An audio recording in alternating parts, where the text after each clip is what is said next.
Okay, it's really lovely to see you all today, and I really hope that this is useful for everybody. Just a reminder that obviously this is now being recorded, so any information that you put in this meeting will show up on the recording. I will be taking some feedback from you all in a bit, and I will let you know when that break is, but I'm going to kickstart with the presentation now.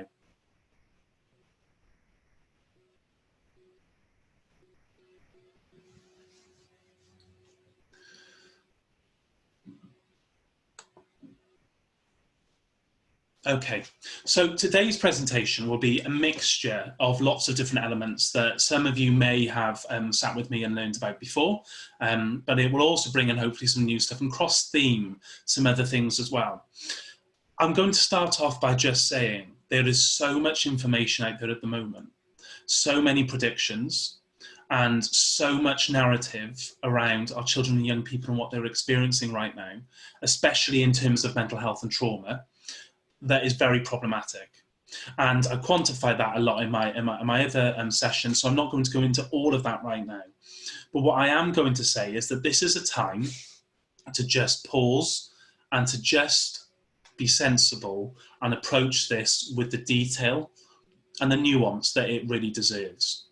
What's really important about today's session, from my point of view, is that we just correct some elements of that narrative and think about some of the things that we can do, but similarly challenge some of the expectations and some of the predictions that have been made.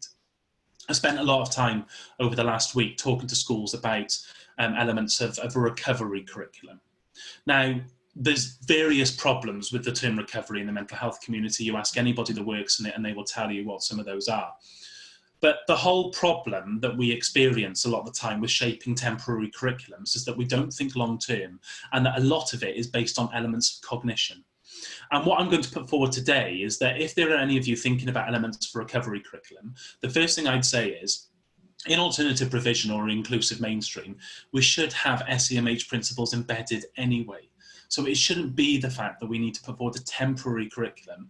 Our curriculum should be there as a tool to serve our children at all times, not just in times of immense need. Should there be some adaptations? Of course. But what I'm going to put forward today is that actually there are some things that we should be doing as a whole provision anyway that will be inclusive and meet those needs at all times. And the reason I say that is that the children that I'm talking about today in particular, loss is not an experience which is new to them just because of COVID. Dysregulation, a lack of safety is not new to them just because of COVID. This is sometimes a year-long, lifelong experience that they might have had and reaction that they might have had. So it is not unique to say that just because this has happened that they all of a sudden need these principles. They need them now and they need them always. So it's just important for me to put that out to start with and to just take a moment to alleviate some people's fears and concerns and to put forward that nuance and sensible approach that I was talking about. So the first thing to say is, there's been a lot of talk about trauma and how it works, and I'll explain a little bit about definitions in a second, and actually, are children all traumatized? The quick answer is no. Not all children will be traumatized. Not all children will be traumatized just because we've had a pandemic. Actually, for a lot of children, they've had an incredibly good, healthy time with their attuned caregivers, with children that have, and with parents and adults that have been really attuned to their needs, and have actually had a real safe period of time within their home and have learned things and accessed elements of relationships and done things as a family that they might not have been able to do previously. So it's important to put that out there. It won't be to say, it's not me saying that there won't be those children that will be adversely affected. Of course there will be. Of course there will be. And there will be children that will be adversely affected who probably we wouldn't think that would be. So it's not true to say that a lot of those children who were previously experienced trauma will find this deeply traumatic either, because what we also know, and what I've been seeing a lot in mental health services at the moment, a lot through liaison psychiatry and working with crisis teams with both adults and young people, a lot of the needs that I see coming forward are not from people who have necessarily experienced a lot of trauma. And that's a big statement I'm making. I'm talking about the people that I've seen, not necessarily that everybody would have seen. And let me quantify that for a second by saying that actually many of the people that have experienced difficulties and adversity before actually are coping in many, many ways a lot better than many other elements of the population, because they have coping strategies. They've gone through adverse experiences before. And so this element of uncertainty and safety is not a new concept for them. That's not, again, to say that there won't be some that will be adversely affected, but to say that everybody is traumatized because of a population event is not true. So it's important that we put that nuance in. Also, and I'll talk about this in a second, we won't see immediate effects. I've spent the last 12, 15 weeks talking to people about the fact that we won't see a tsunami of needs all at once, and especially around people who have historically experienced trauma. Actually, those needs will emerge over a long period of time, and I'll talk to you about that in a while. So this tsunami element that we're all talking about at the moment is not reflective of the evidence. Very rarely do they all emerge at one time, which is why a temporary structure of a month will not actually be in line with the emergence of needs that we will see. So we need to think a little bit longer term. Secondly, every conversation I've had has been about the young people, and rightly so. But many of the problems come in, especially when we talk about staff and well-being and being calm, safe and regulated, all of those things. A lot of the problems creep in when we don't have calm, safe, regulated adults. So if we haven't got staff as equal parity with our young people when we're talking about these topics, then the whole system will fall down, because our greatest resource are our staff. There's no doubt about it. And lastly, children are incredibly adaptive. That's not to say that they should be coping with difficult things, that they should be coping with trauma, they should be coping with adversity. But they are incredibly adaptive, and they will probably surprise us. One of the conversations that I had with a young person just 2 days ago, in a provision that I've been working with, I popped onto site to just see how they were doing, mainly because I have a really good relationship with them. And we were having a conversation, and I said to him, is there anything that's on your mind at the moment? Are you concerned about anything? And the first thing he said was I couldn't wait to come in today, because I was really, I wanted to make sure that nobody had been playing with my ball. Now, he has a yellow ball, which is like a sponge rugby ball shape, which he tends to play with at break time. That was his biggest concern at that moment in time. That's not to say that he won't have other concerns and that there won't be something deeper, of course not. But I think what we just need to take a moment to appreciate is that many children's areas of concern will be in lots of different spaces, and not necessarily in the spaces that we think they will be in. So that nuance is really important for us to take forward. So building on that, what I want to talk to us about today is to really take a moment to, when we talk about trauma, is to really look at some of the things that are in front of us that we might not necessarily have seen before. And it's very difficult when we talk about trauma, because it's so unpredictable and so individual, that there are no set of symptoms that will be universal to absolutely everybody. We know that. In fact, it's very, very rare that I've seen one child compared exactly to another that have reacted in the same way. That one of the key things that I wanted to put forward today was that much of what we talk about in regards to trauma is not necessarily associated with an event, which is why talking about everybody being traumatized off the back of a singular universal event is problematic. Often it's the withdrawal of something, it's the lack of something, or it's a reaction from an adult that is actually traumatic for the young person themselves, which is why I always share that quote from Charles and Blow at the bottom, because I think what we don't always appreciate is how just simply the lack of care, emotional safety, caregiving adults, all of those things can really impact our young people. So it's not true to say that an event is the traumatic part. Actually, a lot of the time, it's the reaction to an event which deems it to be traumatic. And I'll go into more detail about that in a second. The other thing I wanted to put forward is what we were talking about this morning, just at the start, was that actually this isn't a time to be thinking just about renewing elements of curriculum or provision and starting this work and thinking about trauma just because of the pandemic, just because of COVID. Actually, our system needs radical overhaul. And one of the reasons that I wrote the regulation framework, which is a framework which works for young people in both health and education settings to support them with traumagenic difficulties. The reason that I wrote that is because of all of the problems that we see here. I lost count of the amount of times that I've referred children to CAMS, and now sitting on the other end of that referral as well, I've seen it there. I've lost count of the amount of times that I've referred into those services, and this is not me bashing CAMS, it's not necessarily their fault at all. But then the referrers come back saying, well, they're not currently engaging. And until they tell us, and until they talk about their trauma, or until they engage with our service, there's nothing really that we can do. And so that inflexibility and that singular view of how trauma is experienced and viewed and reflected upon is really problematic, because it misses 99.9% of our young people that need that really deep intervention, whether that be in education or whether that be within clinical settings as well. The other problem as well is that what we often find is that instead of building a useful narrative for people, what we often have to do is that we're forced to give them labels instead of building a narrative which works for them and helps them explain their reaction to what they've experienced. And that's really something which I'm very passionate about. We have a process in psychology which is called formulation, which we work with young people and adults around to try and understand how these experiences have shaped their reactions and how those reactions, power, and all of those things play out in their lives. But one of the problems we've seen at the moment with a lot of the ACEs movement in particular, which is why I'm a little bit skeptical about it for many reasons, but one of the main problems we've seen is that now what's happened is that that movement came on board to try and move away from diagnostic labelling. And what we've seen now is that many, many young people and many provisions are now talking about the amount of ACEs that children have got. And children, I've heard are now saying, well, this is, I've got so many ACEs, or it's my ACEs. So what we're doing currently in the way that we're trying to be trauma informed in some areas, not all, but in some areas, we're trying to replace that system with just another labelling system. So it's really important that when we do this work, that we think about the ripples of our language and the effects that it can have. The other thing to think about as well is that many of our frameworks and many of the things that we work with are very cognition-led.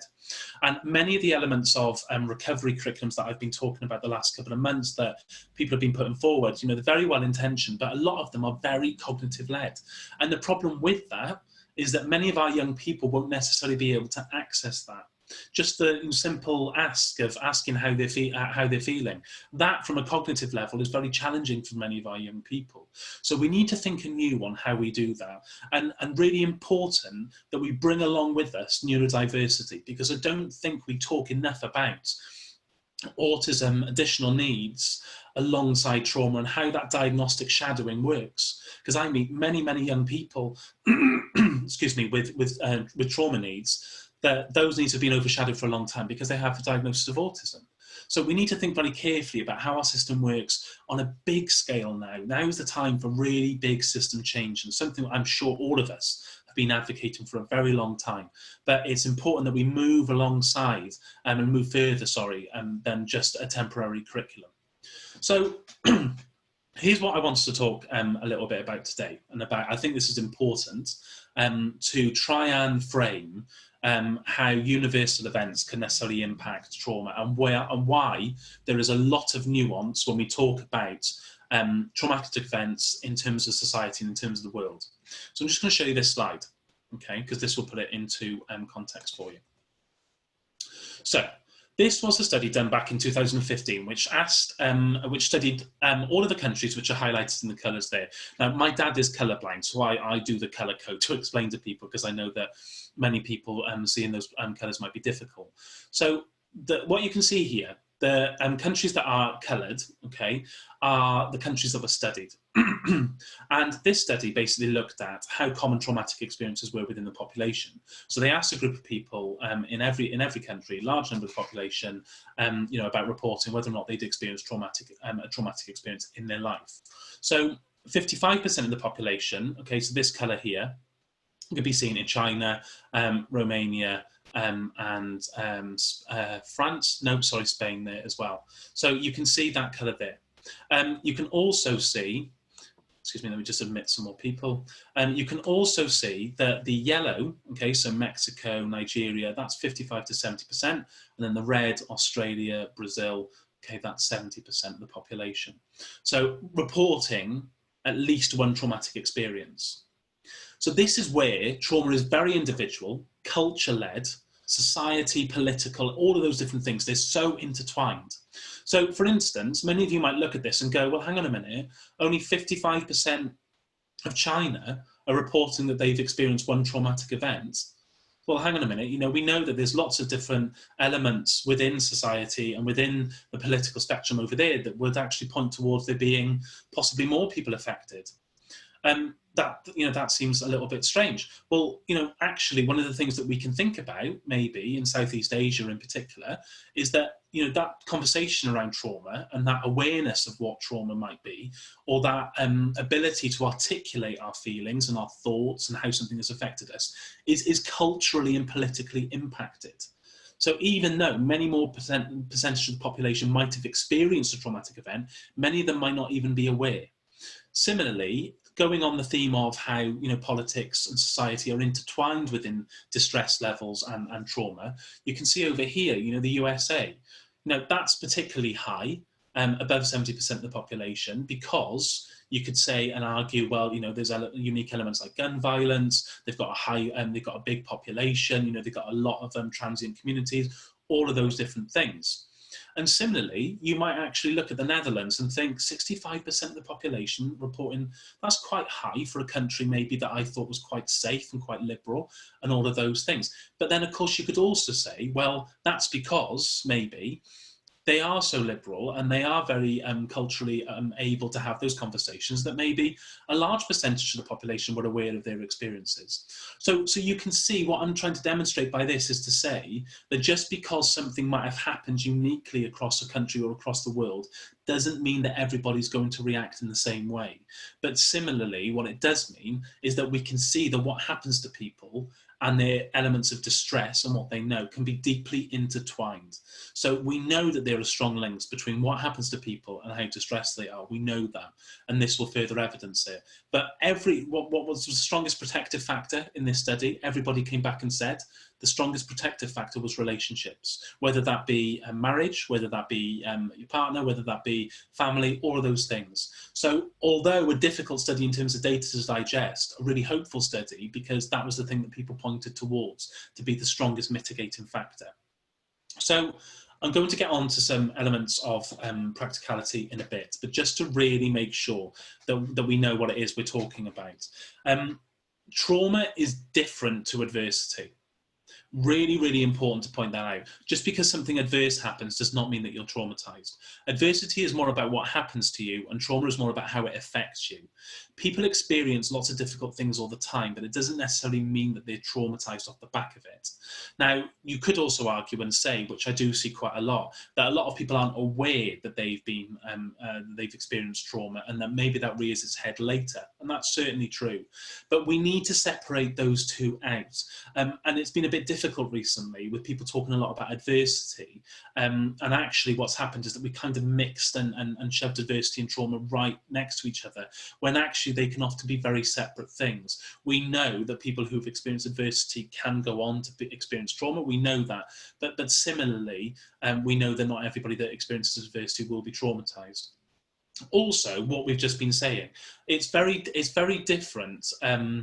It's very difficult for us to say, again, what we were just talking about with the study, that everybody will perceive their circumstances as being traumatic and interpret it as that. I worked with two young people who were twins, who'd experienced exactly the same really adverse events, multiple adverse events, and were the same age and could recall the same amount of information.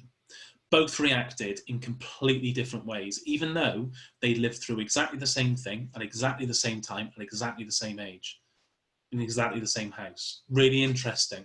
It's not to say that one of them might not have difficulties later, but one of them was really, really traumatized and really deeply affected.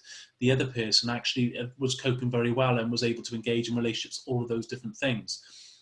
So it's really important that we take an individual approach to this. And key to say that actually, again, what we can do is we can mitigate a lot of these things. People live with, and I meet people all the time who have experienced so much in their lives, but they can go on to live really good lives because they've had people that were there to mitigate the impact of them. A lot of the work that I've done in Eastern Europe has pointed towards that as well. People living in really adverse circumstances, but relationships have been the protective factor for them. I have to be honest, growing up in a family that fostered, with a lot of the children that we had through the house, it was my biggest learning experience and the thing that I am the most grateful for in the whole world. No professional experience and no course has ever come close to the learning that I got from those experiences growing up. And one of the things that really affected me in terms of positively was seeing how so many young people who'd experienced so many different things and were deeply affected by what they'd experienced also see so much hope coming from those circumstances because they were able to have people there to mitigate the impact with them and walk them through their future. So again, although things might seem very overwhelming and very difficult right now, there is always hope, and that hope lies in relationships and mitigation of all of the different things that we're talking about today. So this is what I wanted to just touch on before we get into the practicality. And this is where a lot of people and a lot of provisions, in my view, have gone wrong. What we're looking at the moment is a lot of provisions who are going, right, we've got this big backdrop of what's going on and we're really concerned, rightly so. And what we're going to do is we're going to flood the provision with lots of counsellors, we're going to flood it with lots of interventions, and we're going to put a recovery curriculum in place for a month. But like I was saying earlier, the problem is that needs don't emerge in that way. Actually, needs emerge over a long period of time. So actually what we should be doing is looking at stabilisation first. That's the key part within any elements of intervention, whether it be led by services, mental health services, or whether it be led by education, whatever service it is. Stabilisation. So how we help them to cope and what continuity we can give. That's the first port of call. That's difficult at the moment, obviously, with children coming in and out, but whether it's continuity of contact, coping strategies, all of those things. People don't understand what's happened to them immediately, especially children. They don't perceive sometimes what's happened to them or are able to contemplate what's happened until much further down the line. It's really key to point that out because at the moment, what we're seeing is many children who might be affected, but they won't necessarily come forward with those adaptations or those affections straight away. It might be later.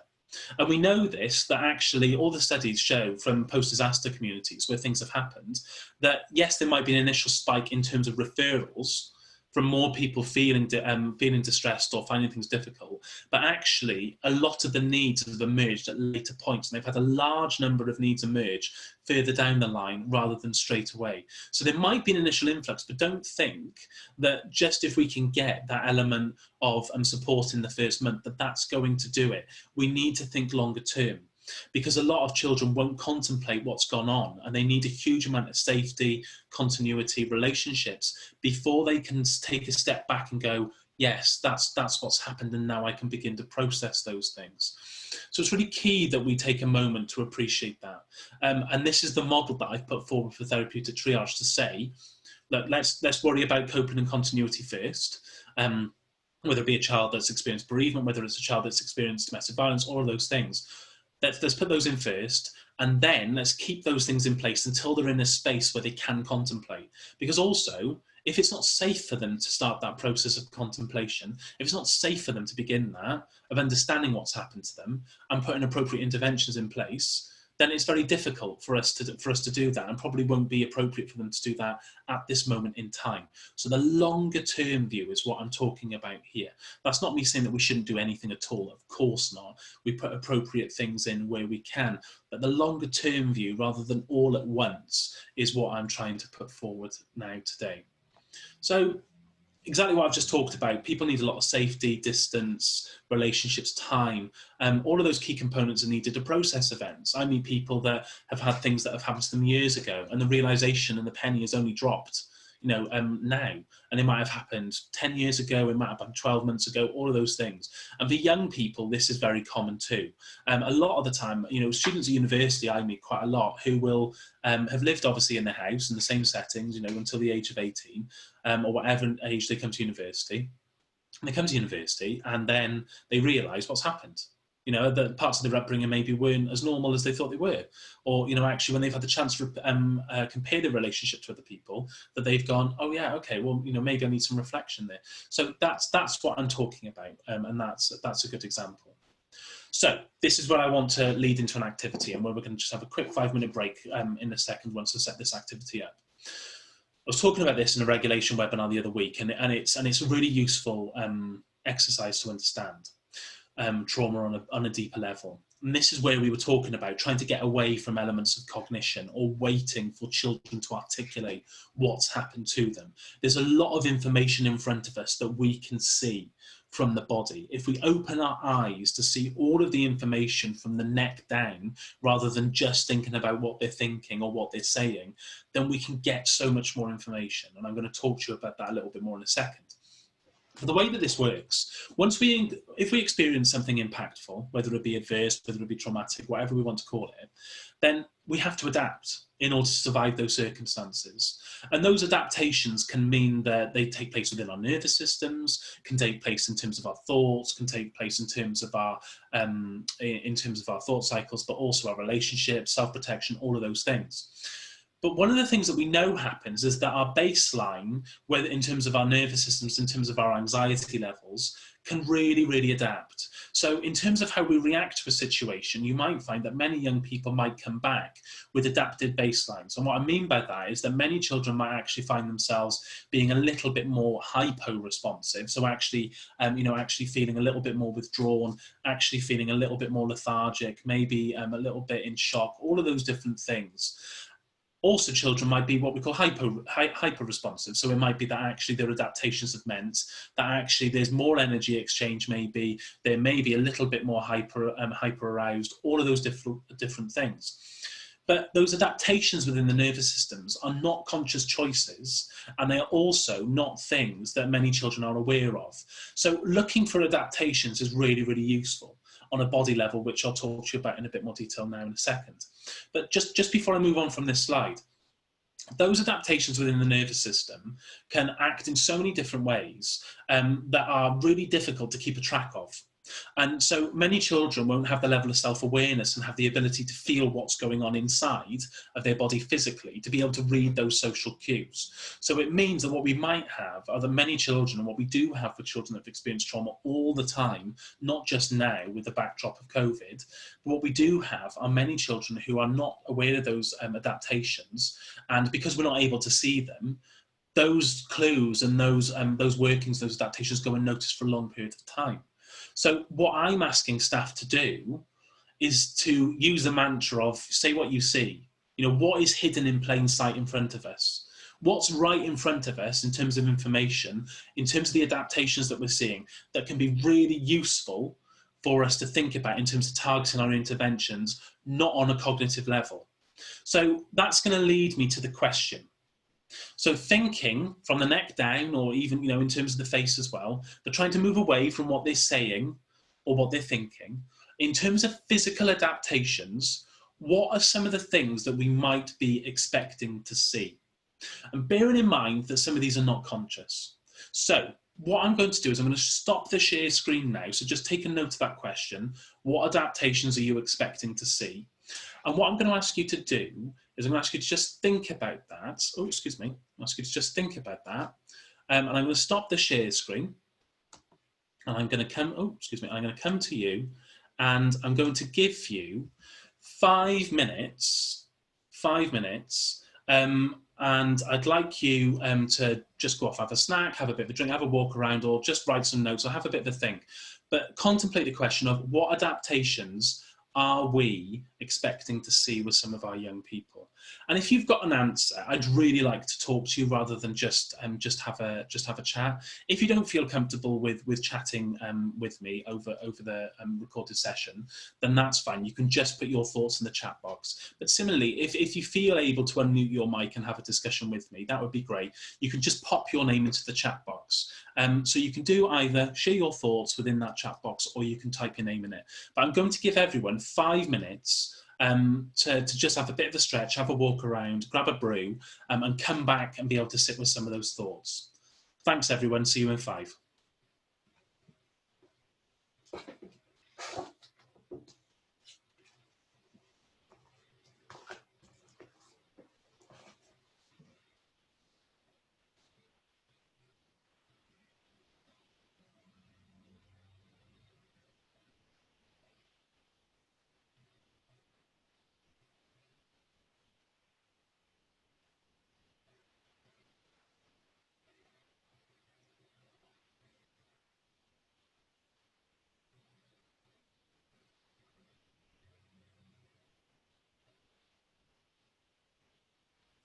Was that what I was meant to do, Mike?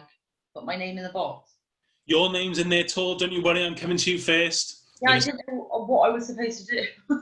No, you did exactly what you were supposed to do, but I'm just giving everyone a couple of minutes, and then I'm going to come back to you. Don't worry. You get a gold star. Tor is a member of staff in one of the trusts I work for, and she is an absolute legend. So she is fantastically volunteered to talk to me in a second. I'm muting you now. Or you and me. So make sure you've got snacks or a brew, everyone, or just had a bit of a walk around and had a bit of a break, and come back in just a few minutes, and then we'll kickstart again, okay?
So if you're just returning to us, so I was just asking you to think about what physical adaptations you're expecting to see from our young people. Okay, so what physical adaptations they might have that might be prominent and prevalent for you to have picked up on, or what you might see when they return. Okay, so in terms of their behaviour, in terms of physicality of behaviour, appearance, all of those different things. So that's what I'm asking you to think about. So if you've got any thoughts, if you can pop your name into the chat box, then if you're happy for me to come to you and unmute your mic and us have a chat, that would be great. But similarly, if you're not comfortable with that, then you can, of course, pop your thoughts into the chat box, and then I can read them out from there and everyone can see them.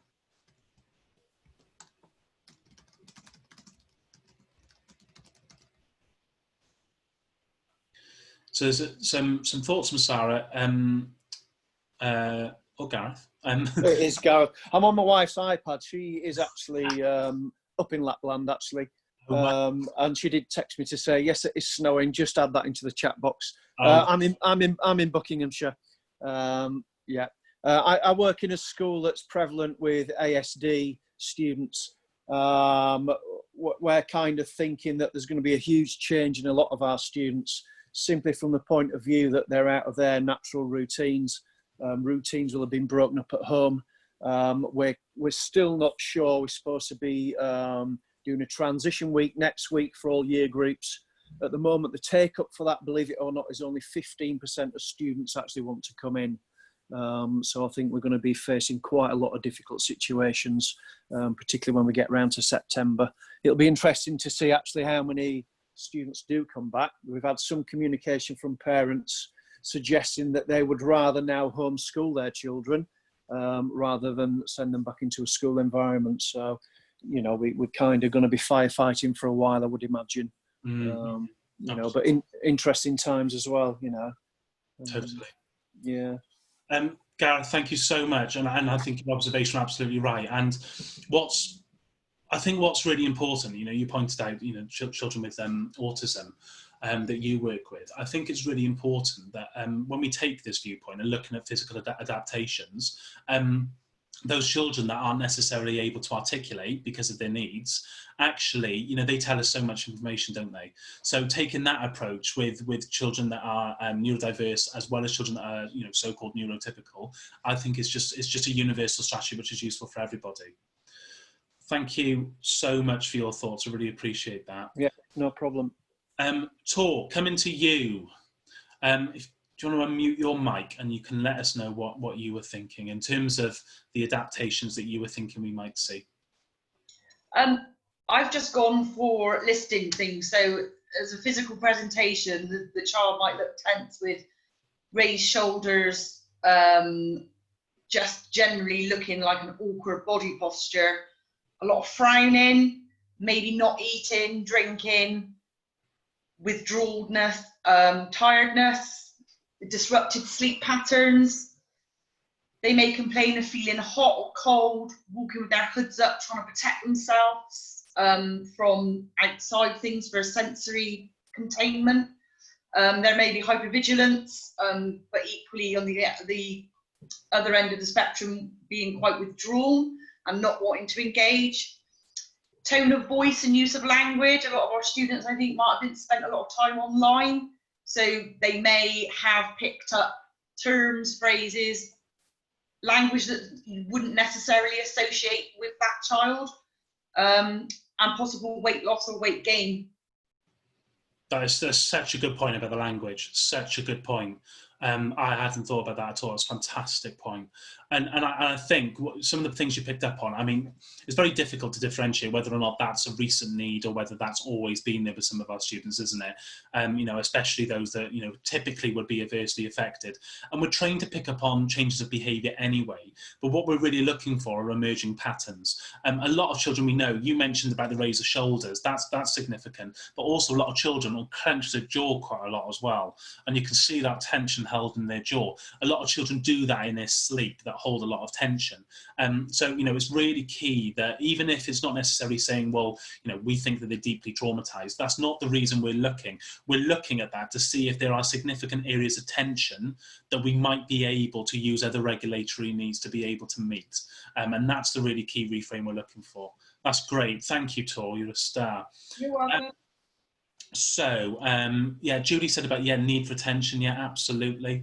Penny, coming to you, Penny. Thank you for your offer of your thoughts. What were you thinking?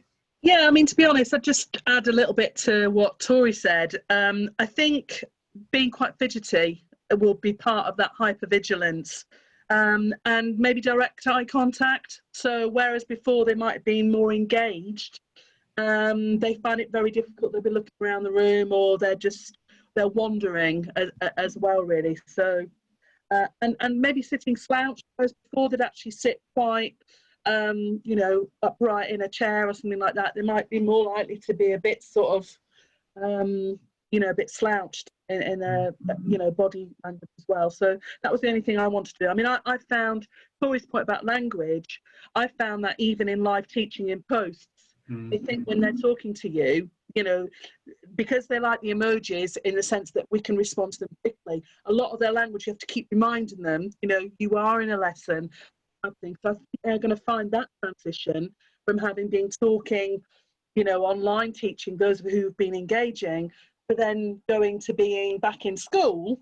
I think language will be a really big one. So that was a really good observation for Tori as well. Yeah, I couldn't agree more. And I think your observations as well about you know, body language and what we see in front of us, and, you know, a lot of children being hypervigilant but simply being maybe quite fixated in their eye contact as well.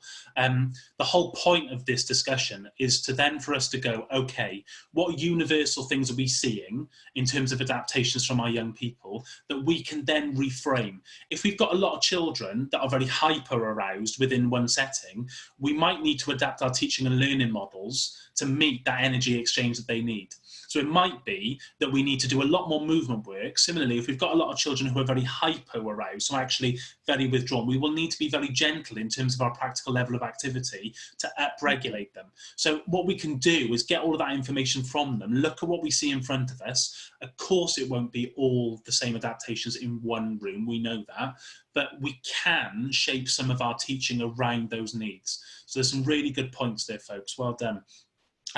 Depending on pupils, they might have weight loss or weight gain. Yeah, absolutely. Hyperactivity, elements of anxiety, extra tidy. Yeah, absolutely. Rachel, I'm going to come to you in a second. And yeah, this is also a really good point. Conscious of staff looking for physical signs and those who are experts in masking emotions. Yeah, of course, absolutely. And it won't be that all of these will be apparent whatsoever. Actually they emerge again over time. And it will be often the case that people present very differently to how they feel. Very, very good point. Denial, yeah. Avoidance, apathy, overconfidence, misplaced anxiety, yeah, headaches, tension headaches, quite a lot. Yeah, that's something which I think a lot of people are reporting, and pain around their eyes as well, because they're having to engage with the screens quite a lot. I mean, I'm experiencing that, never mind the kids. So yeah, absolutely. Lots of different thoughts in there. Rachel, I'm just going to come to you and ask you to unmute your mic and to share what you were thinking.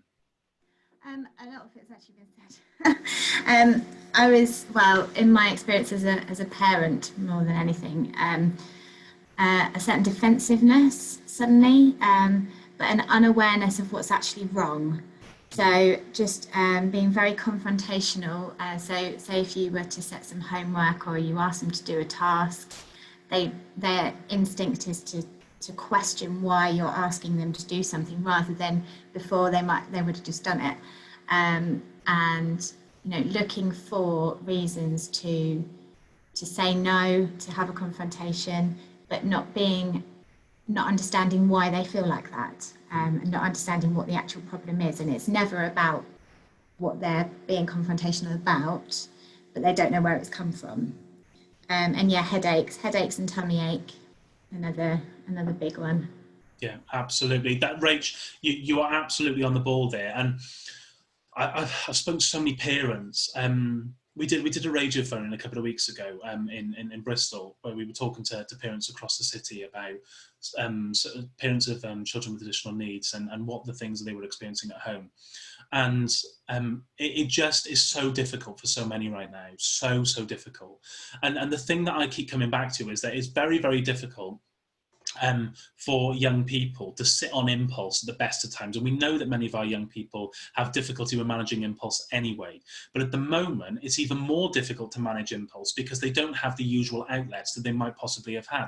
They can't have those relationships typically that they maybe had before. They can't go out for long periods of time maybe, and they might not be able to engage in activity, areas of routines, all of those things. So actually, if you're in a state of hyper-arousal, so maybe if your activation levels are quite low for a long period of time, you don't necessarily then go gradually back to the baseline. What happens is you might fluctuate quite quickly, and that's where you get the reactions that you're talking about there.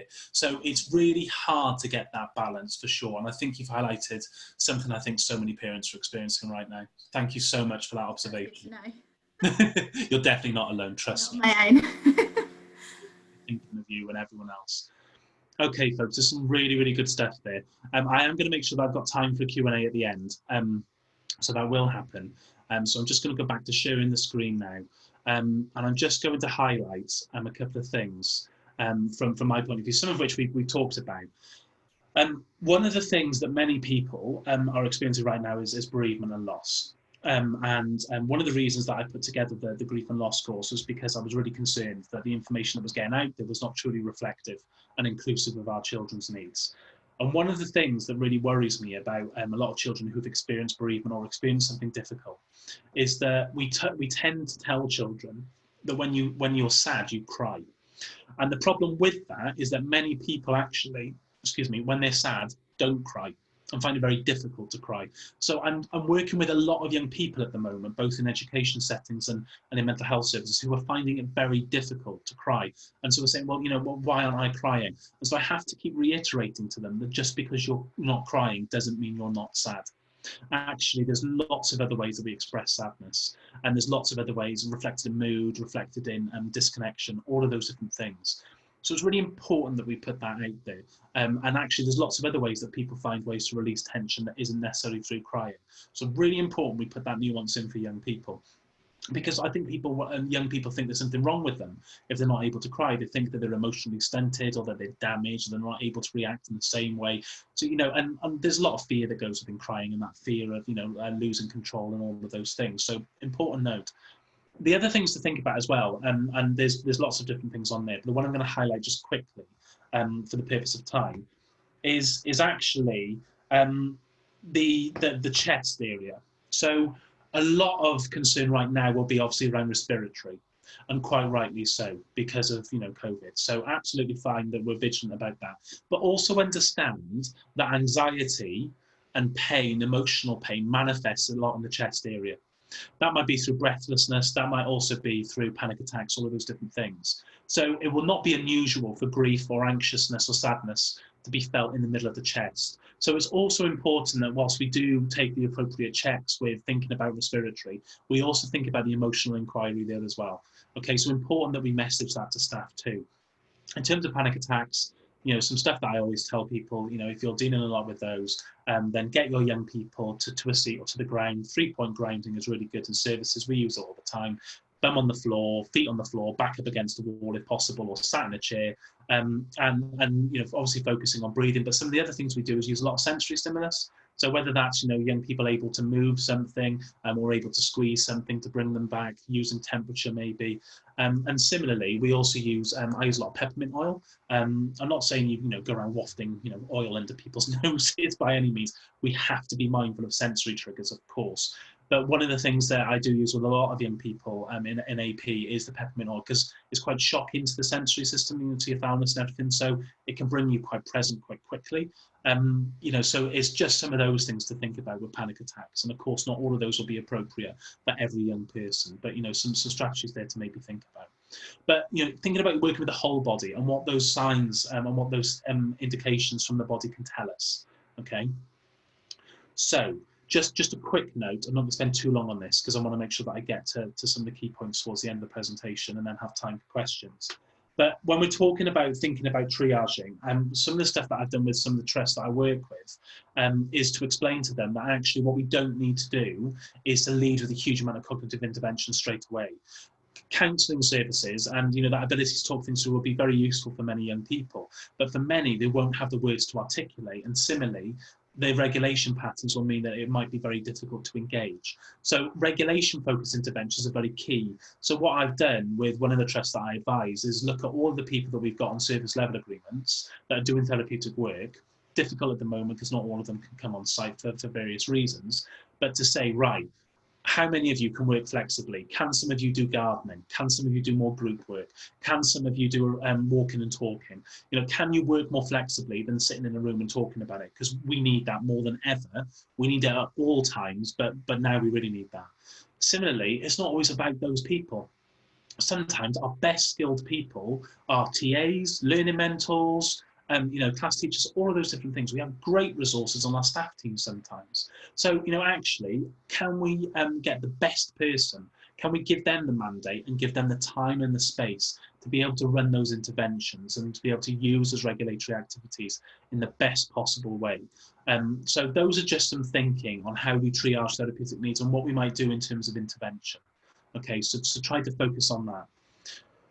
Just a quick word on grief, and I do realise I am motoring through this, and it's mainly so I can give you as much information as possible to take away, because I'm aware I've got a very short space of time. I've talked about this a lot, and the reason that I put together the Grief and Loss course, and if you want information on that, and it's a whole provision course that you can access for £120, if you just email me, I'll give you my email at the end, and I can talk to you about the course. But the course is basically looking at how we, not only how we understand grief, but also what we can do about it in terms of interventions. And it comes with a resource pack for activities that we can do with young people, both secondary, primary, AP and SEND. One of the things that I think is really important about the conversation around grief is that we just widen our definition out a little bit. And I'm sick of saying it so many times, but really, really key that we think about this. For those of you that haven't heard me talk about it before, grief and loss is not unique to bereavement. People actually go through lots of different losses at various different times of their life. Actually, it's entirely possible for you to grieve for somebody that's still alive. It's entirely possible for you to grieve for a circumstance which no longer is. It's entirely possible for you to grieve for a massive change in your life and circumstance.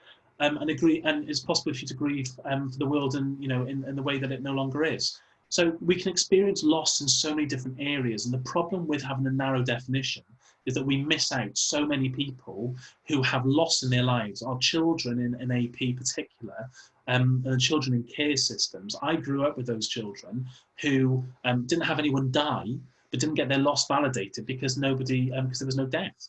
Yeah, they were still estranged from their parents. They couldn't live with them for very good reason, but they still went through a grieving process of being separated from their parents, of not being able to have that caring relationship. So, if we widen our definition of loss and we start to understand that there is a lot more loss in different areas than we traditionally think about, then we validate people's experiences. And instead of talking about just anger and frustration, we start to understand the impact of loss and how it plays out in people's lives.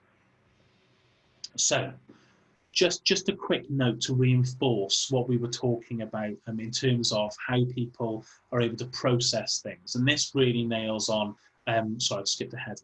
This really nails on to what we were talking about earlier in terms of being able to contemplate. And memory is really key for us to understand of this, and it might piece together some of the bits of information that we mentioned previously. When something adverse happens to us, okay, the way that we respond is various different ways according to the individual. Obviously, many people might have what we call a freeze response. They might have an appease response, and similarly, they might react in a very hyper-responsive way. There's lots of different ways that you can respond. But what's really key is that actually, when that memory is stored, it's not stored in the traditional way that we think you just retrieve it quickly. That's not how it works. Actually, what happens is the way that it's encoded, okay, so actually how that memory is initially stored is really important, because it's often multisensory, it's often encoded through smells, sounds, sights, beliefs, all of those different things. But similarly, when you recall a memory, it's not like a filing cabinet, you just go and get the file out. You actually reconstruct it every time. So when you reconstruct it, every time you recall it, lots of different things come into play. So I don't know about you, but I met lots of young people over the years who, were accused of lying or making stuff up or making elaborate stories, and struggle to tell the difference between fantasy and reality. And much of the time, it's because the way the traumatic memory is filed is that if you are even able to remember it, and we'll talk about those that can't in a second, even if you are able to remember it, you reconstruct the memory every time you recall it.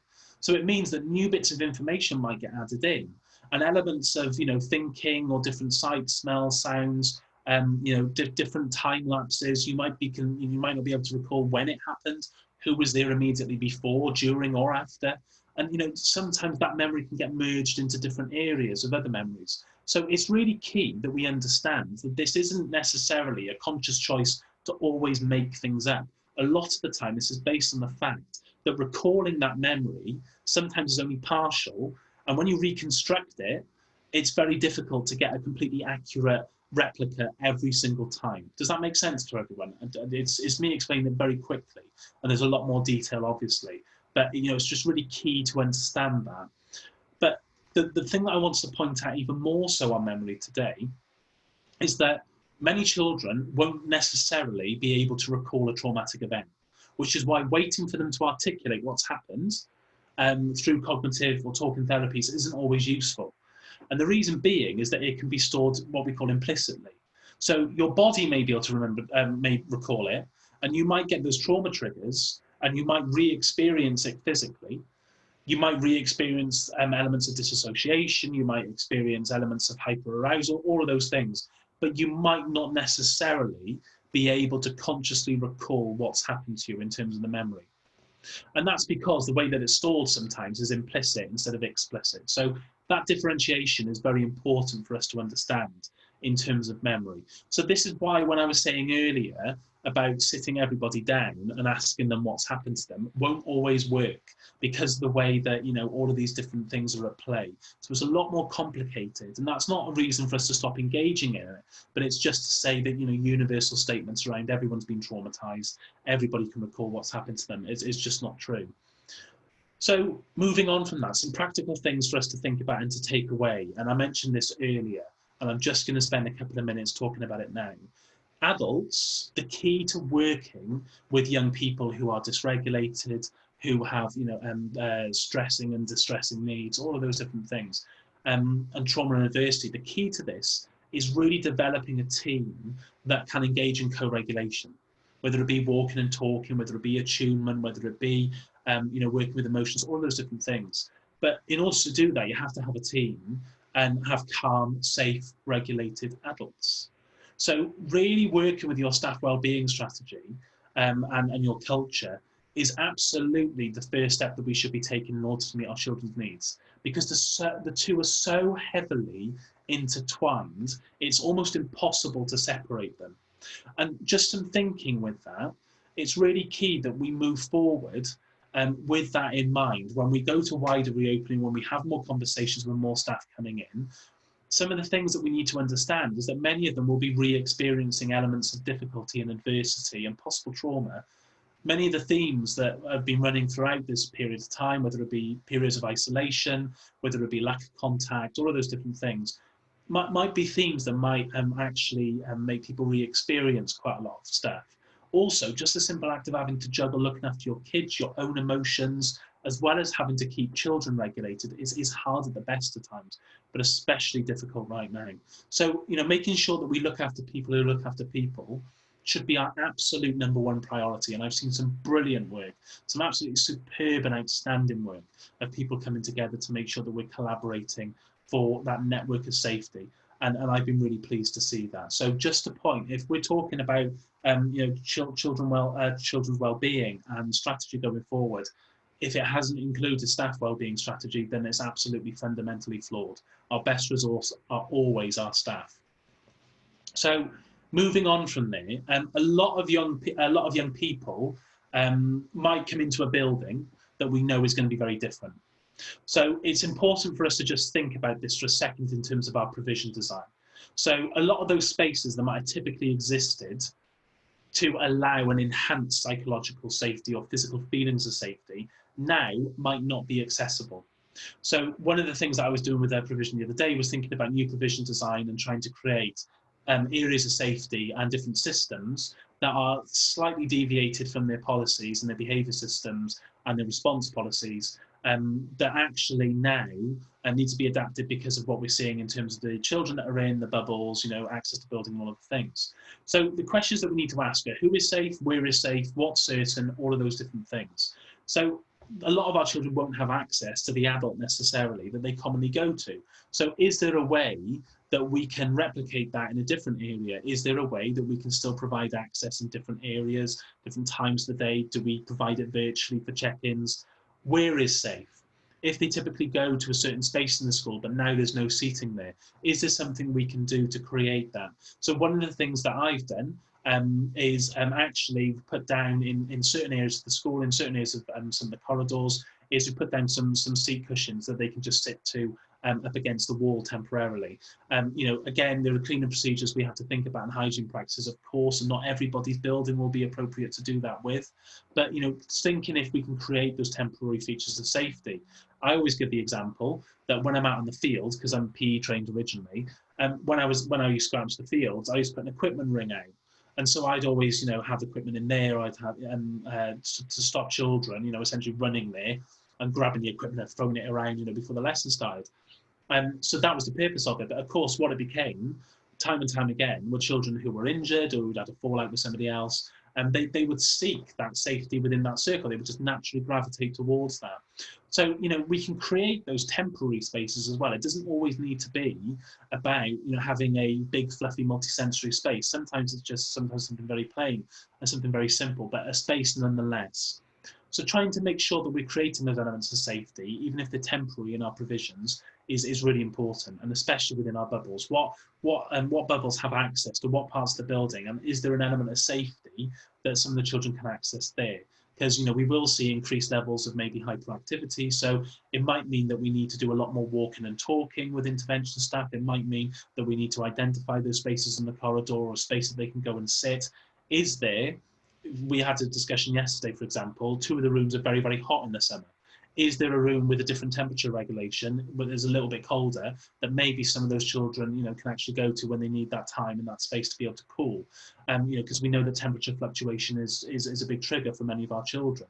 So a lot of those conversations are challenging right now, and I totally get it. But it's just a note to just, think about what we could do going forward. So I'm coming to the end of everything now. I've just included 2 resources for you, and this is the what's going to stay the same, what might change resource. This is just to communicate some of the stuff that will stay the same, but also alongside some of the stuff that may change. The reason that it's very simple, you can recreate this yourself, you don't need my template to use, but it's just a resource to say, actually the two can sit side by side, okay? So actually, instead of going, this is all the stuff that's going to change, we need to try and communicate both of those at maybe the same time. So as much as they see something that's going to change, they might also see something that's going to stay the same. I've also included some hygiene anxiety guidance for you as well. So really important that, that you can look up at that. That's on the Chatterpack website, chatterpack.net, and they kindly created that for me. So you can go on there and have a look at that hygiene anxiety as well. Quick note, safeguarding note, a lot of children are very excessively scrubbing their hands at the moment because they're overly concerned. Some children are very worried about being touched. So for some children with additional needs in particular, or with those vast concerns, we've actually asked them to come in with some spare clothes so that if somebody did touch them, they would be able to change, because that's a concern that they have. But similarly, children that have been scrubbing their hands a lot, we've actually asked for some moisturiser to be actually placed either within school or their parents or carers to buy that as well for them. So, you know, just a couple of notes for us to think about there. Okay. I'm going to share one more thing with you, and this is the website. Okay, this is a website that myself and other colleagues put together at the start, and I think actually, Karen, you helped us as well. You're on the call, and so shout out to you for helping us with that too. So this was a collaboration between... Hi, yeah, I'm being attacked by a 10-year-old, someone quiet. Hello, hello. It's lovely to hear you and to see you. Karen helped us as well with this, and lots of different parents and lots of different professionals to help put some strategies together for young people and adults as well. Strategies that are useful whether you're in the home or whether you're in school, wherever you are. So it's an NHS resource, so you can go to that website, and there's lots of different plans on there that you can utilise. But it's worked, it's built around the 30-3-30 approach. So things you could do for 30 seconds, things you could do for 3 minutes, and things that you could do for 30 minutes, okay? So www.wellbeingandcoping.net, and I'll put that in the chat. So just before we come to questions, just before I take any questions that you might have, my email's there if you want information on the grief and loss course, if you want, if you have a more detailed question that maybe can't be answered necessarily right now and you need a bit more time on, please do let me know. But most important thing to say is that, yes, it's not ideal at the moment, and yes, there's lots of different things that are missing in terms of certainty and safety and all of those different elements. But one of the things I would say is that it is possible for relationships, interaction, and regulation to fill some of those missing pillars of safety temporarily, not so long term, but temporarily. We can use those tools to increase feelings of psychological safety. So I hope that what I've done today is bring forward a little bit of practicality and a little bit of nuance, and some further understanding, but also some hope. I just want people to feel a little bit more hopeful about the stuff that we can do. It's really hard, you know, I have my days as well where it feels all consuming and really difficult, but there are reasons to be hopeful, and I hope that I've managed to put that across today. So I'm going to stop the screen share now, and I'm going to ask anybody if they've got any questions they'd like to pop in the chat. They can do that now.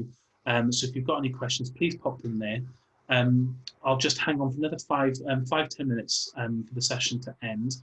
You're welcome, if you've got to fly off to another session, you're absolutely welcome to go.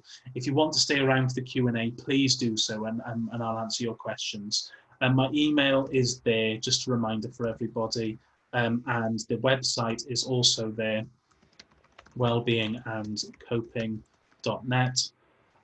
So if you want to ask any questions, please do so in the chat.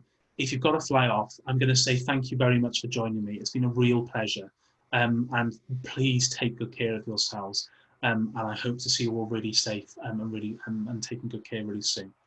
Lots of love to everybody. Take care.